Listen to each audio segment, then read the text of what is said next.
मुंबईतील श्री क्षेत्र शिर्डी रामनवमी निमित्त लाखो साई भक्त पायी शिर्डीत जात असतात. मुंबई उपनगरातील हजारो साई पालखी पदयात्रा आयोजित करत असतात. साई भक्त मजल दरमजल करीत 10 ते 9 दिवस पायी प्रवास करत असतात. प्रवासादरम्यान उद्योजक, सामाजिक संस्था, समाजसेवक दुपारी रात्री पायी चालणाऱ्या साई भक्तांसाठी साई भंडाऱ्याचं आयोजन करीत असतात.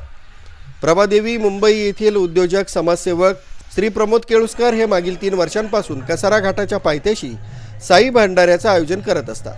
हजारो साई पालखीमधील पदयात्री भंडाऱ्याचा लाभ घेतात.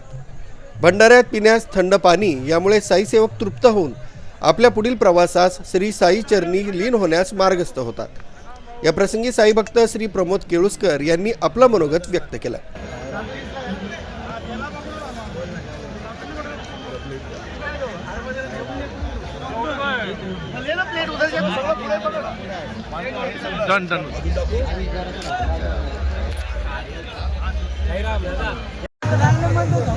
आम्ही दरवर्षी जसं साई भक्तांसाठी दरवर्षी आम्ही भंडाऱ्याचं आयोजन करतो. एक श्रद्धा आहे की साईबाबांच्या कृपेने आम्ही जे काय आज आहोत ते सर्व साईच्या कृपेने आहोत. साई सांगतात त्या गोष्टी आम्ही करत आलो आहे, ह्या पुढेही करत राहणार आहोत. साईंचे भक्त आहोत. साई सगळ्यांच्या मनोकामना पुरे करे.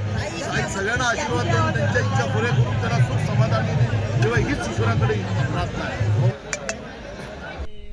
राजू देवळेकर, न्यूज 7 मराठी, इगतपुरी.